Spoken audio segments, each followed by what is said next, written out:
Y'all know what it is. Jay Williams, Let's Live Life, and we're back.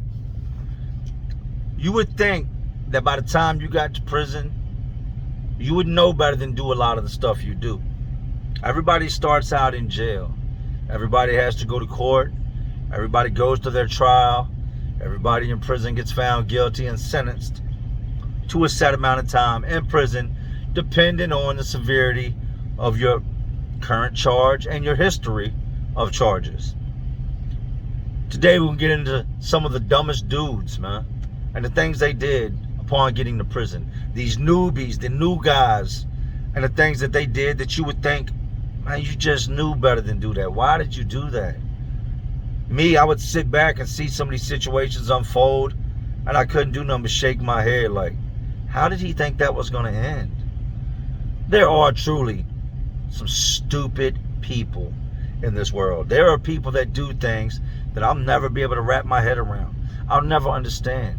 Just moronic things that end them up getting hurt.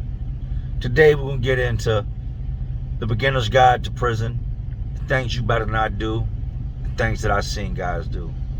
Y'all know how to seen it, you know how to lived it, so once again, let's relive it. These are the days of our lives. That's what prison reminds me of. A big soap opera, a novella. It's just a constant, unwritten script of drama. And people just for some reason can't get a grasp of what you shouldn't do in prison. Let me run it down to you real quick before we get into this story. Don't gamble. Leave the gay guys alone. Leave the gangs alone. Don't borrow. Don't loan. And most importantly, do not gossip. If you see something, stay to yourself. Keep it to yourself. Now, if you're built like that and you're willing to wear the repercussions on repeating something you heard to somebody else and then making it back to them, then do it. Just know that with all the things I just mentioned, there's always repercussions, and it always ends bad. Video on my brother Philly recently, man. And let me try to explain Philly in a nutshell.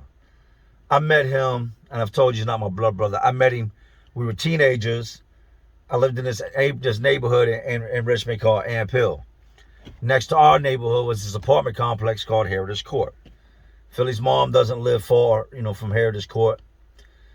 I haven't met him yet, but I'm hearing rumors about this young Italian kid, this white dude, dark hair, that has then got into several rumbles over in Heritage Court. He was riding his bike through the neighborhood and a bunch of dudes jumped him. Took his bike. He tried to fight him. It was too many of them and then they took off. Next thing I hear is, y'all remember the dude that got jumped on the bike? Yeah, what about him? Man, he went to the dude's house that had his bike, beat him up and took his bike back. I'm like, stop playing. Like, yeah, and he lost one of his Timbs during the fight. Dudes were being funny, took his Tim, got his boot back and everything. I'm like, nah, hell nah. They're like, yeah, man, it's a white dude over there in Heritage Court that is wrecking dudes.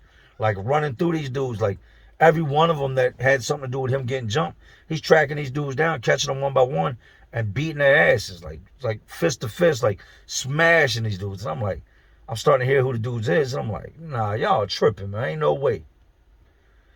Met one of my homeboys' house, chilling. Some of my other homeboys show up. It's the weekend. We're drinking, smoking, doing what we do. And walks Philly. I get introduced to him. From that moment forward, we were inseparable. Never did you see him without seeing me. That's how life was. From that day forward, everywhere he went, everywhere I went, we were together, man. This was my brother. I've never met nobody in my life that I clicked to like I did him, or that I felt more of a bond with when it came to friendship, right? Me and Philly would get locked up so many times together. In Virginia, in Philadelphia, you name it, we were just loose cannons. We were constantly on that rah-rah crazy shit. Whatever you wanted to do, we were about it. We would do it, right? We get locked up in Philly. Here we go.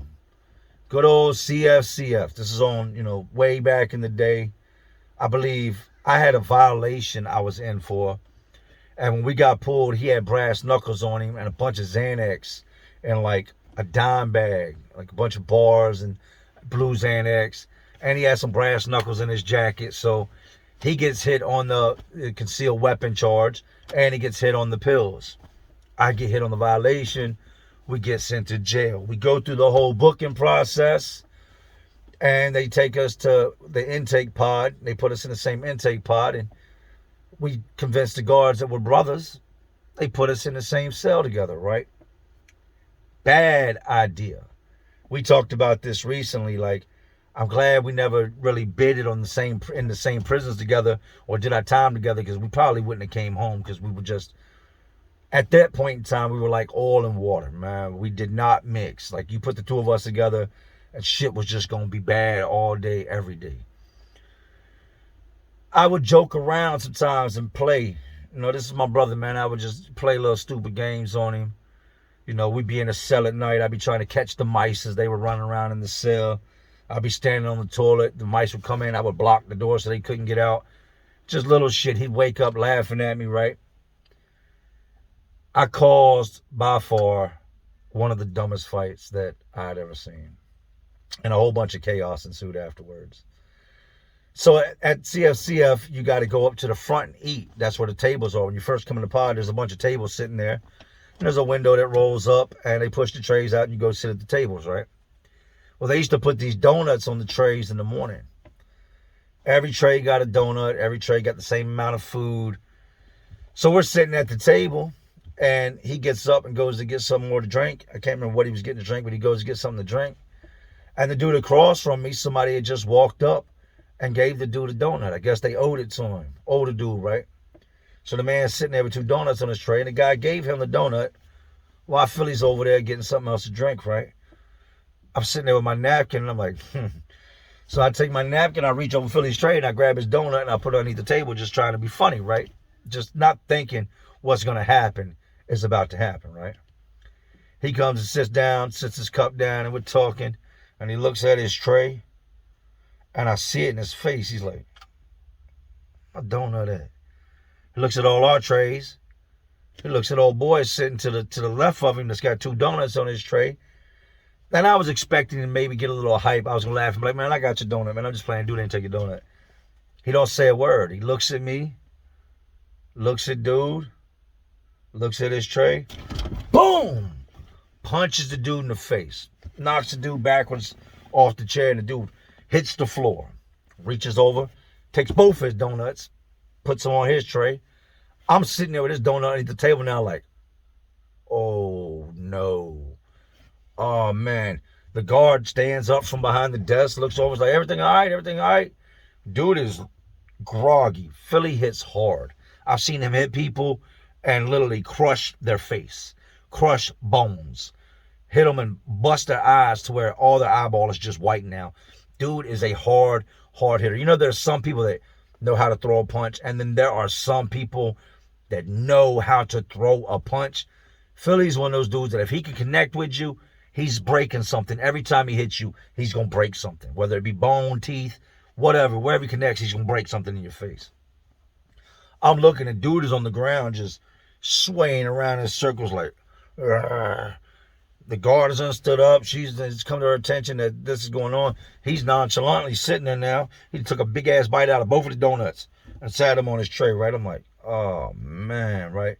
So I'm like, bro, he's like, what's up? I said, man. And I pulled his donut out. He's like, you know what I mean? I thought dude took my donut. I'm like, man, I got your donut, man. You wasn't supposed to blast the dude. Like, come on, homeboy, you tripping, man. What is you doing? So I feel bad. I take the donut that I took off Brian's tray and I put it back on dude's tray. Now dude's done lost the donut he had too, right? So I'm thinking, this ain't good, man. This ain't good. Either the guards are going to come in because that guard's going to radio and say somebody got assaulted. But dude keeps it a buck. Keeps it all the way G. He don't say anything to the guards about what happened. Oh, I fell off the stool. I fell off the stool. And they're looking like his face is just hamburger meat. You know what I mean? He looks like he just went 12 rounds with Apollo Creed. Like, his face off that one punch is just a mass of just yuck where Philly's fist connected with his face, right?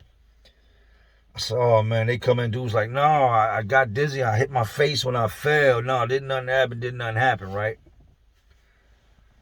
We finish eating chow, me and Philly go upstairs to the cell, and we're talking, and I could tell just by you can tell when there's something going on in a jail or a prison from just the vibe you get in the air. I can hear that it's usually really loud in the day room, really loud in the pod, and as I'm standing there in the cell talking to him, like, he's like, why the fuck you do that? I said, bro, I was just playing, man. You wasn't supposed to punch the dude in the face. Like, he's like, what I was supposed to do then? He took my food. I thought he took my food. You thought I was going to be like, can I please have my food back? I said, oh, man, look, that's my bad, man. So I go down to dude's cell, and I said, look, that's my fault, man. Like, if you feel some type of way, you want to fight about it, me and you can fight. But it's not his fault, man. I was fucking around, playing around, took the donut off his tray thinking it would be funny, and you just happened to get an extra donut right when I took his donut, so it looked like you had 2 donuts. I didn't expect that to happen. It was just bad timing on how it played out. If, there's any repercussions, anybody that needs to be fighting, it should probably be me and you, because you just got blasted for something that didn't have nothing to do with it. Nah, you good. I said, you sure? Like, I ain't trying to have to be walking around this bitch watching my back because you just got, your shit all reconstructed. He's like, oh, no, it's all right. Everything's good. It's taken care of. I said, all right, I got to walk off. I said, what do you mean it's taken care of? He was like, no, don't even worry about it, young, and everything's okay. You good, boy? I said, all right. I'll go back to the cell. I said, shit ain't good. He's like, what's up then? We're going to beat him up. I said, no. I don't think anything from him, man. I think it's going to be problems with other dudes in here because you just beat the dude up in front of everybody, right? I told y'all you can feel in the air when something ain't right. I'm standing in the doors, I'm talking to Philly, and I look around at the day room, and I see a whole bunch of dudes congregating down there, standing down at the end of the other staircase. I said, yeah, man, we about to have problems. Straight up, like, we need to go ahead and nip this in the bud. These dudes are squadding up. I don't know if the dude was from their area. We had just got in there. We hadn't been in there long. I didn't know if they just messed with dude like that. I don't know what the case was. But these dudes did not like the fact that I caused this beef and that Philly just smashed this dude in front of everybody, right? Plus, nobody liked it that the white boy got off. You know what I mean? You don't see a lot of that. In Philly, you do, but it's more common that, and hey, I'm not talking bad against my people. I'm not talking bad about white people or any races or anything, so miss me with that. But generally, it's the other way around. The white dudes usually, a lot of them will end up getting beat up. A lot of them don't fight. A lot of them become victim.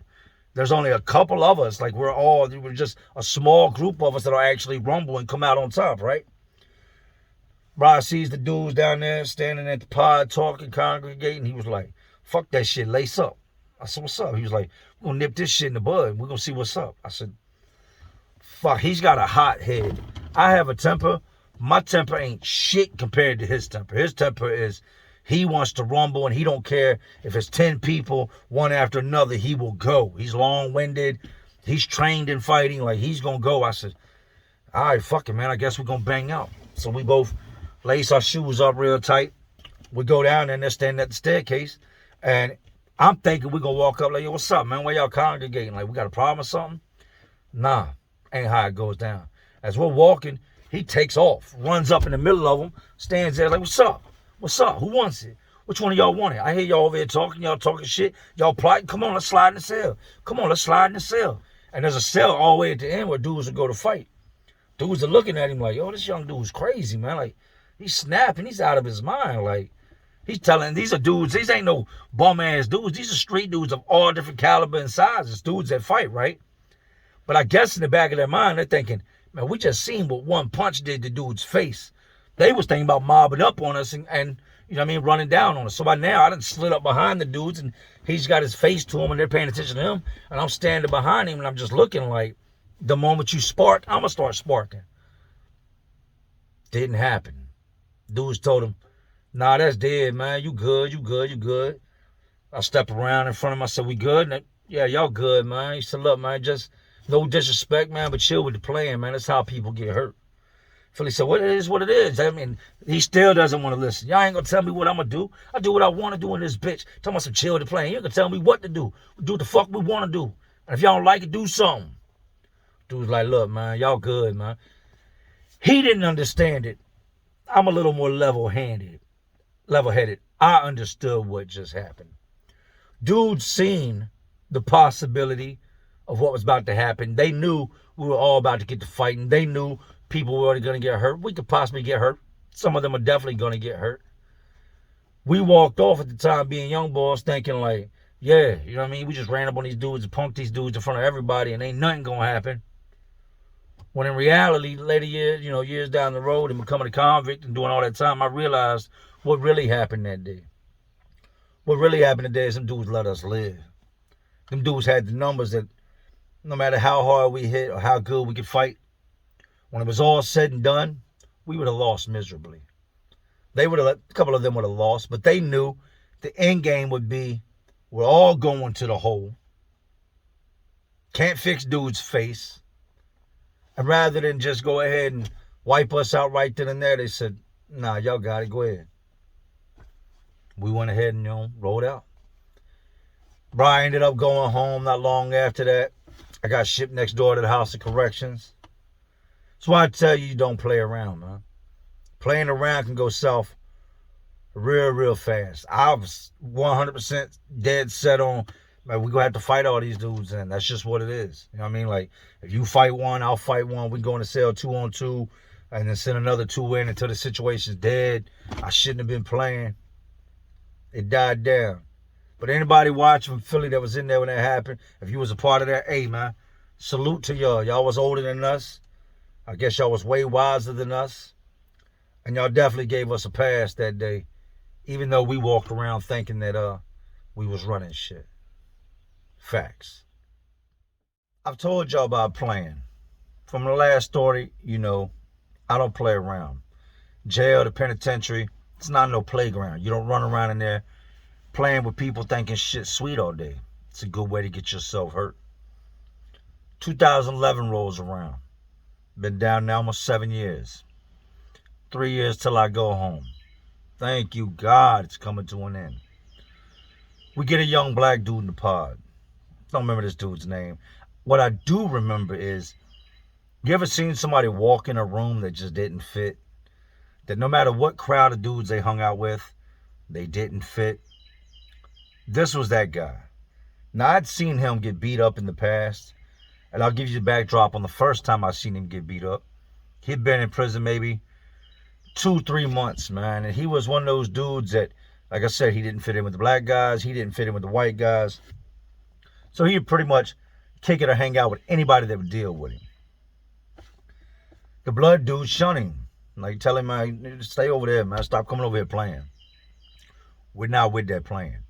Like, this ain't a joke, man. You know where you at. Like, a lot of us got life sentences, got a lot of time. You walk around playing and smiling all day. This dude didn't have a lot of time in prison, just a couple years. He started doing little dumb things that he seen other people doing. He seen them throwing up the bees, and I seen him on the backyard one day. He throws a bee up in the air, and the gang member dudes see it, and they're like, hey, what the fuck? So they push up on him, and they tell him, hey, don't do that no more, man. Don't be throwing up no gang signs or no sets. You know what I mean? You're not with us. You're not one of us. You do that shit again, somebody's going to fuck your ass up. Like, stop playing games, man. We're tired of telling you to just stop with the dumb shit. We're out there in the yard again. I think maybe a week has passed. And I hear the dude go, "Sue-woo," and yell out. It's a gang call.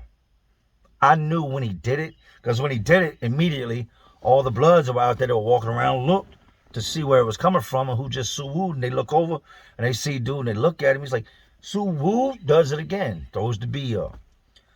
We go back in the building after rec. He goes in his cell, and I see these dudes mob up. They go down there. Dude didn't have a snowball's chance in hell. They go in the cell and commence to just beating the shit out this dude. Beat him all up. Next week or so, he's moping around. He's done coming to realize this ain't no game, man. You don't come in here playing games, messing with these gangs, messing with these dudes. It's going to end bad. You're going to get your ass beat, right?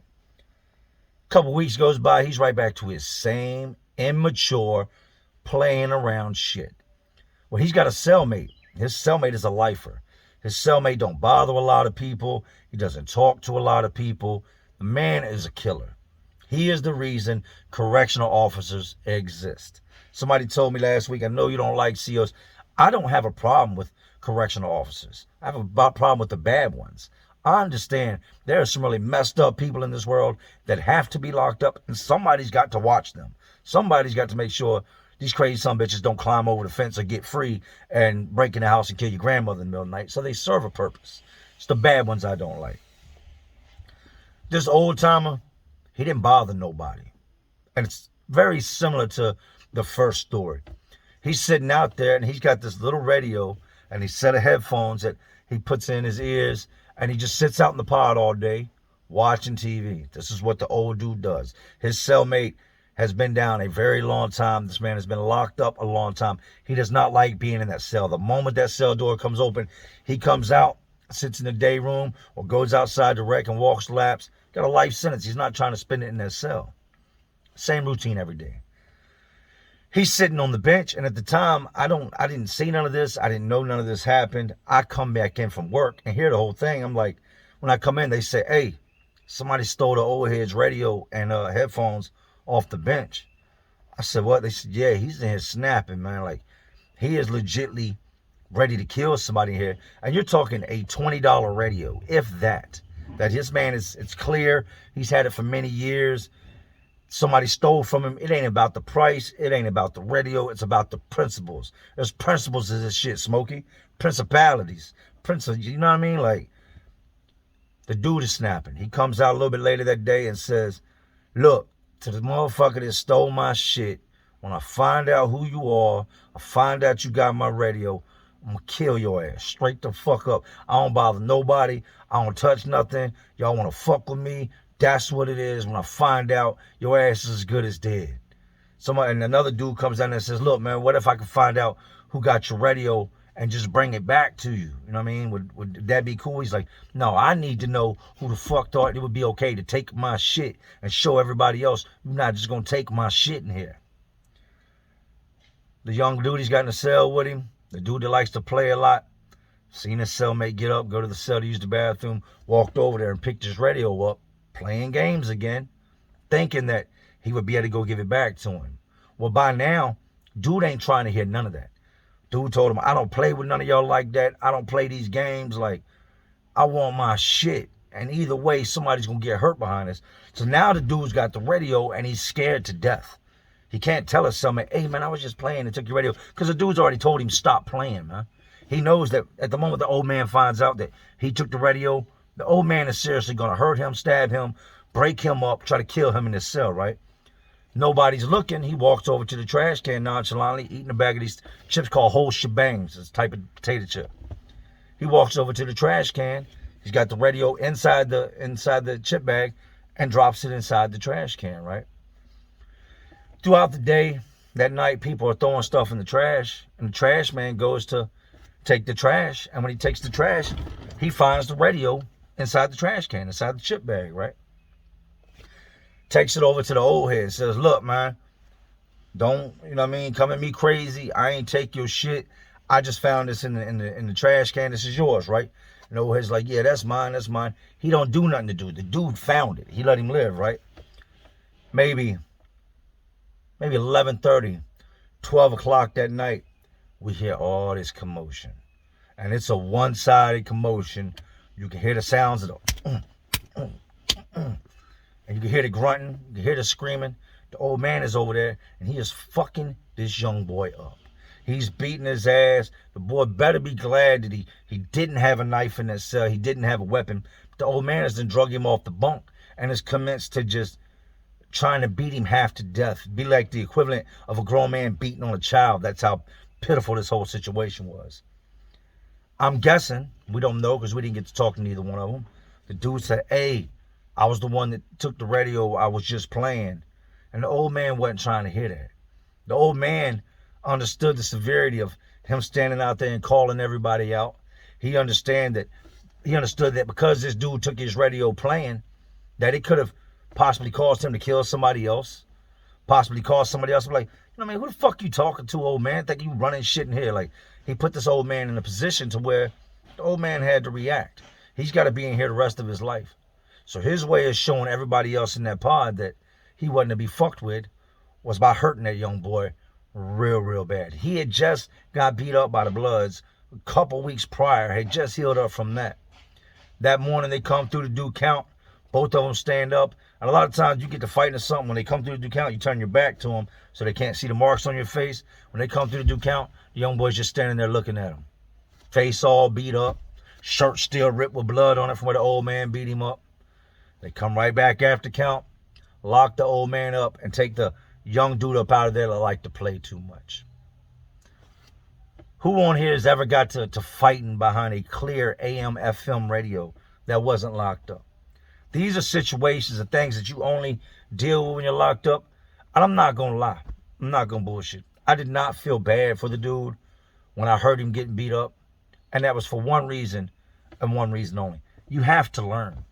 Dudes that talked to him, the Bloods that talked to him, and he still wanted to throw that B up, scream that Suwoo shit, ended up with an ass whooping. Then he wanted to play with a man that's never going home, that is probably already not happy that you're in the cell with him, with your little 2-3 years, and he's got to hear that you're about to go home in 2-3 years, knowing that he's never going to leave out of here. You know that man is a killer. You know he's in prison for the rest of his life. And there is somebody somewhere in a graveyard, in a box, in the dirt, dead, with family members that most likely hate that man for what he did. And that's the guy you want to play with. That was some dumb shit to do right there. You can go steal a Lifer's radio and then think it's a ha, he, I'll just give it back. And by now, he's done snapped all the way out. He hurt that young boy pretty bad, man. Just goes to show you, don't play games. So as y'all know, I missed a couple uploads this week. Let me go ahead and tell you why. Beginning of the week, with the YouTube and everything I do with my construction company, it takes away from my time with the family. Like, I don't get to spend as much time as I would like to. I leave in the morning early. I get home late. Decided, hey, let's go hit the outlets up. All the hat stores around here, I've hit so many of them and bought so many hats that they don't have anything that I want. If I go in there and it is something I want, chances are I've already got it. So I got to wait for the new stuff to come out. So we drive about an hour away and hit the Williamsburg outlets. Ended up copping, I think, like 15, 16 hats. See that? Oh, that's such a beautiful sight right there. I love it. The wife went shopping. My niece, we have custody of my niece, if I haven't told you, my niece Emily. She's like 15. She lives with us. My little boy, he went with us. And we just had, a day as the family. My other son was at work. And then yesterday, I had to take my truck and get it inspected. Take the Hummer and get it inspected, right? The Hummer came from up north, so it had never been inspected in the state of Virginia. Take it to this place called Tuffy's down in Southside, off Richmond Highway. And I get there at about 10 o'clock in the morning, and I don't even end up leaving until almost 3:30. I had to get an oil change, truck inspected, and then to come find out I had 3 different exhaust leaks. They had to drop my exhaust, weld my exhaust, do all these different things, charge me a bunch of money. Long story short, yesterday was spent making sure that I'm legal. I'm not out here riding dirty or out here riding with a bunk-ass inspection sticker or no inspection sticker at all. So yesterday was spent making sure that, your boy gets back on these videos and not pulled over for some dumb shit and hit with a whole bunch of tickets. So that's what it is. But y'all already know, man, it's Friday. Friday. Payday. We got to get this money. Yes, I said it. We got to get the money. So y'all know I got to jump up out of here. Think I'm going to do a live this weekend. I hate the time I miss away from all y'all and talking with y'all. So I think we'll go live that way. We can just catch up and build. And that's what it is. But anyway, man, these institutions, these jails, detention homes, prisons, they're all just crazier worlds inside of this already crazy world we live in. And as always, y'all know what I'm doing. I'm just trying to keep y'all entertained. Are you not entertained? And like always, this is Jay Williams. Let's live life. And to all my real ones, and there are some real ones watching, because y'all still watching me. And y'all know how we do. Salute.